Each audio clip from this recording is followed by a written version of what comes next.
My name is Martin, so Martin Gillet. Come from a tiny place, beautiful place called Belgium.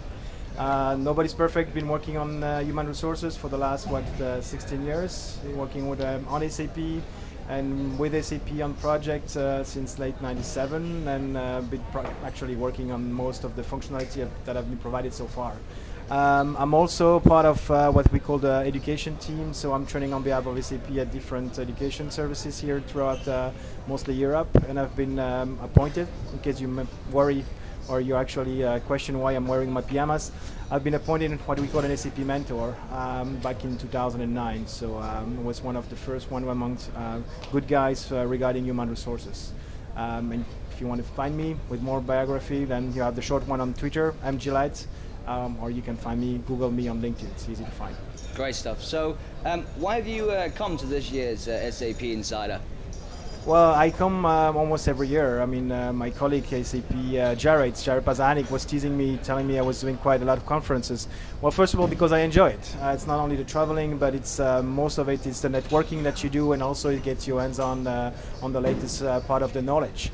Even though today, thanks to the mentors, thanks to the community, the pace of delivery of new information and new data, new functionality is faster. This is really the time to actually sit down, meet peers, discuss, and confront to those different pieces of information all together.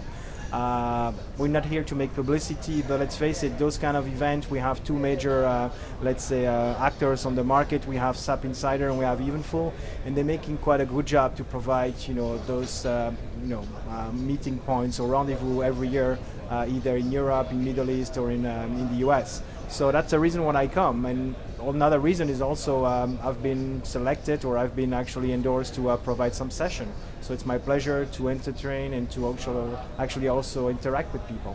Very good. So, looking at the last 3 days, then at the conference, we're on day 3 now, finishing up during the afternoon in the next few hours. Yeah. What would you say is the highlights of the last 3 days, looking over it from your end? Well, the highlights is pretty much simple. I mean, we can review the key messages provided by SAP executives. So, for instance, David Ludlow, HR VP, Thomas Otter, Gertrude Basil. So, really, even though there's a lot of things moving, still, the acquisition of the merger with SuccessFactors, there's still a lot of, peaceful messages that we don't force customer, for instance, to move to all the new solutions, even though they have some kind of pending deadlines that freaks everybody out for 2020, which is like, a galaxy away from us. It's almost 8 years away from us. So by the time, we don't even know what the market will be, with the new trends and the new functionality. So that's the first highlight, is actually we can peacefully actually make it up there. The second one I would say it's probably quoting against David Ludlow about the good news is we have options, and that's also the bad news, because there's so many options for the moment that basically those kind of events bring maybe clarity, because we need to have vision, clarity, and inside information and insights from customers to know which way should we go. I mean, you're going to invest today in one or two functionality or one product. So where do we stand from today onwards tomorrow? So how do we actually leverage the integration, the total cost of ownership, and make sure that we have the best user experience for my end users? So those are the key takeaways I will take again from this event. Okay, very good. So if we look at some of the product announcements and how the software is heading, looking at HCM and obviously the integration with SuccessFactors, what do you see as being the future of the HCM portfolio, including what SuccessFactors brings to the table? You mean future from a technology perspective or from a functional perspective? I'd say functional perspective more than technical. Well, I think the future is already there. I mean, we're living the future, right? It's not about what about the next generation, what about those kids playing with the different devices. I mean, I don't remember who was quoting that, talking about mobility, for instance. I mean, this is not the future, you're living the future. So if you're not already there, it's not that you're late, you're almost obsolete. So I think the functionality are over there, and to be honest, not that I want to make a declaration of love, but I got love at first sight when I saw SAP SuccessFactors screens, actually, because to be honest, maybe SAP was a bit slow to deliver a new renewed interface. They now have done a good job with the UI renovation, for instance, for employee and manager self-service, but it comes maybe a bit late since we have SuccessFactors. I mean, just look at the screen, and it's not even something you would love, because it's something you will tremendously love, because there is let's say, continuation of what you do in your daily life, on the net, on the internet, on your daily businesses. So you don't expect something else. So basically, I think we're already there. It's just a question of how we can basically maybe now enhance the functionality. We can get the greatest UI, we can get the greatest product, but if the functionality doesn't fit with its purpose or doesn't fit the requirement, I think that's where really we have the key challenges today. What I've seen so far in the last couple of days and couple of conferences, we still focus on the same processes like timesheet registration, travel management, leave requests. Those are fine, but maybe we can push the conviviality with more, I don't know, suitable transaction or processes regarding the user experience for hiring someone, maybe making what we call the learning, etc. So those are the key challenges probably for the time being. Okay, interesting. So obviously, having in mind we had Sapphire now earlier in the year, and HANA was one of the core messages that was being shouted from the rooftops by SAP. How does the HANA product, the appliance, fit into the HCM future roadmap? Well, two things. So we had Sapphire a couple of weeks ago in Orlando. That's basically where you would expect the business key announcement to be made. So we have two announcements. The first one was announced in January, way before Sapphire, was regarding the release of the business suite. Like Aso Plattner said, okay, it's not an ERP 7.0 release, it's really a business suite. So everything goes on HANA, so we can run HANA. So talking about the future is already at your front door, so you can do that.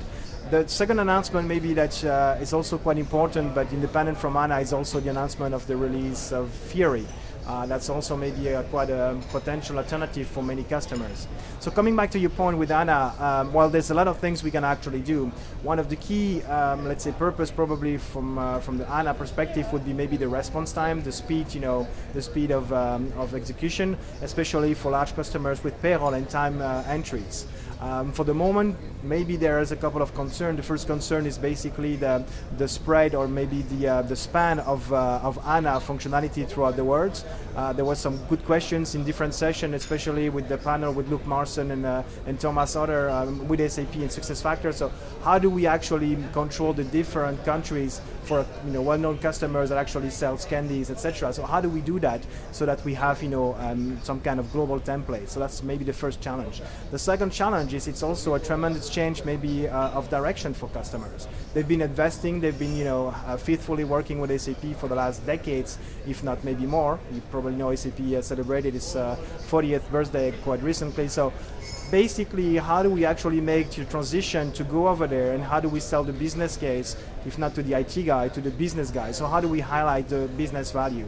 For the moment, I would say it's probably quite soon, quite new, so we need maybe to digest the information and make the business case happen, but definitely there's quite a great room for working with HANA on the HCM side.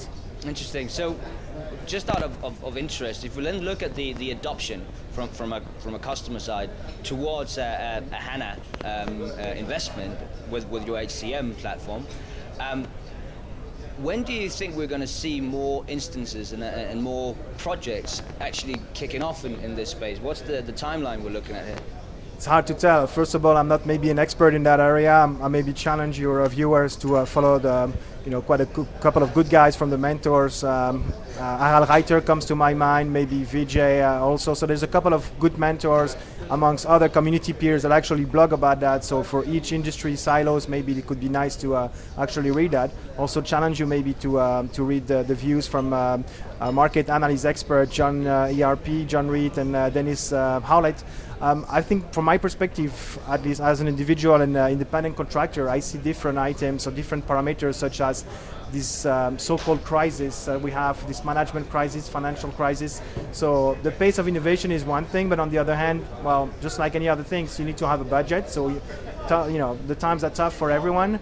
And then, like we mentioned, I think from aside from the financial aspect, it will be how much time does it take to make a valid business case, to sell it to the business and convince your CIO, whoever is in charge, to make it happen? So it's great it's awesome to have a really fast, efficient pace of innovation and pace of delivery. But then maybe not all customers, they need time to digest. Like I said, we need to digest the information. You can start me on another topic, which is education. How do you get the right consultants educated? How do you get our analysts internally educated to support those processes? So yeah, we have a lot of customers who have actually adopted HANA already.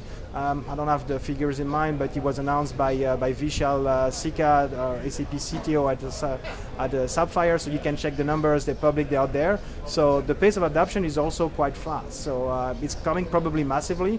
Time will tell. I mean, TechEd is around the corner now by the end of the year, so we'll see, and probably we get some bigger figures in the next Sapphire next year. Very good. So maybe just going away from HANA for a second, but still talking adoption. With the acquisition of SuccessFactors, now, how is your? Do you think customers are actually adopting to that part of the SAP portfolio? Do you think there's already a lot of activity happening in this field, or is there still hesitation before you would actually go towards SuccessFactors and investigate what this can bring to the business? Well, again, there's no magic recipes. I mean, every customer, every individual is different, and the business case is different in so many ways that there's no right or wrong answer to that question. I think that every customer has made his own business case for the moment. Some of them are shifting maybe to SuccessFactors. I just exited a call with one of your competitor for work in a country where a customer is moving away from competition like PeopleSoft and coming back for SAP and SuccessFactors. So again, it's about a business case, and once you have the business case endorsed, the functionality is out there. Listen to SAP, where is the market going? Should I really now invest again on my own premise, or shall we go to a SuccessFactors? And at the end of the day, let the business decide. They're the one using the software, the product, and the functionality. And if you can get the budget, I mean, it's just like kids. I mean, they want to go to the store, you have to fund it. So let's make it happen in that perspective. But the future is there. So yes, there is adoption. From what I can tell, I mean, from my own perspective, I still work mainly, I would say, on premises. SuccessFactors, I see it quite often as well as an integration or as a future, let's say, trend that people try to implement. But you can talk to the Belgian guy like Emeritus, for instance, in Belgium. They've done some implementation also with Belgian customers, like with the Belgian television. So they have implementation, and of course it's not stopping. SuccessFactors was quite successful without SAP at the time, and they still continue now. The only thing is that they have doubled or tripled their successful rate because of SAP as well. So they have a boost. Great. So looking at competition then, towards the actual SAP product portfolio, do you think there are competitors out there that current time or are very close to being in direct competition and can go in and actually take some of the market share away from SAP, or how is the competition going with these changes going around the market?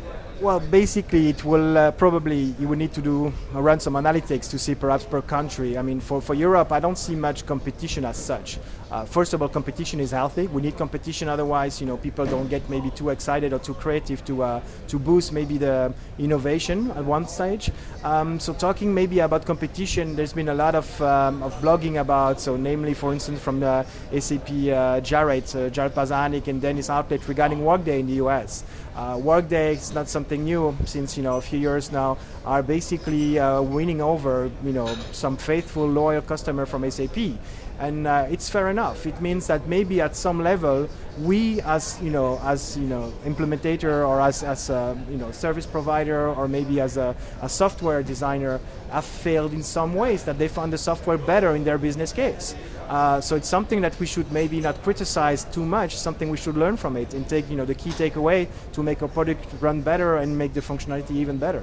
So it's healthy to have it. In Europe, I don't see it much like that. I mean, people like maybe PeopleSoft or the old Microsoft, Navision or whatever, they're still perhaps in different niche. So maybe we should check out the latest release from Gartner to see where we stand. But competition is there, but maybe it's a tougher market basically in the US. You learned from Thomas Sauter that we, sorry to say, most of the time design software based on US requirements, so that's maybe the first look that you have to look at, it's the US. So Workday is probably one of the biggest concerns for the time being, if it is a concern. Like I say, it's probably a lesson learned that we should actually put on the stand and make it better afterwards. Good, so competition is healthy, I like that. So looking a little bit at advice, let's say I'm a client and I came up to you and said, Martin, I need some advice. I want to invest in my HCM landscape. What would your advice be to a guy who want to spend money in this? Where would you start? Where would you recommend that he go and look it over and begin it? Well, first of all, I would say you come to the right place. Well, kidding on the side. First of all, you want to have some kind of business requirements. Because again, it's all about money, but what's in it for you? I mean, you pay a service, you pay a product. So discussing again with some colleagues from Nordgeterin, so you actually make some sound advice to a customer, but you need also to have this helicopter overview and see where the customer will stand from 1, 2, 3, 5 years time, so that they don't even come back to you and say, well, that was poor advice, or even worse, like in the US, they would maybe sue you because you've given some poor decision making. So first of all, come up with some business, let's say, processes. You have here around a lot of good guys, big 5 companies who do support that to see where we actually stand. Take also the best practice from the market. Don't repeat maybe the past mistake just to repeat a process that has been around for like 20 years. Maybe it works fine, but maybe it needs some adjustment or some evolution. And then based on that, I would say the first thing you need to do, most of the time, like St. Thomas, I believe what I see, so I believe in workshops and mock-ups. And to have the endorsement and to have the trust of the business or the customer, it's demonstrating that you can actually use a product, it fits its purpose to a certain degree, like 95%, and then of course you can make some recommendation. I mean, of course, I'm pro SAP because I think SAP is a great product. Since I joined the force, I think it's a very good community hub, etc. But I was sometimes forced, hopefully not too many times, forced to be set in a position to say, okay, SAP, I'm afraid in that case, in that time frame, this functionality is not up to date. The business has decided to go otherwise for another solution, and to my greatest concern, okay, that's the fact and that's how we work. But then the funny thing is, a couple of years after, they found out that SAP had actually caught up, the ball and actually made the product even better. So they investigating how to revert now to SAP to have a core SAP, standard solution and not have standalone application around SAP. So it's a matter of time. It's a matter of business blueprints. Not too often we have, very good business blueprint. Take the time to write it, and then also the mock-up, having people's endorsement and trust. Very good, very good. So a similar question, but this is more on a candidate side. So let's say I'm a young candidate. I'm looking to get into the HCM field. I have very little experience, and I don't know where to invest my time and money. Yeah. So where would you advise them to go? What should their way and what should their steps be to get into the HCM consulting?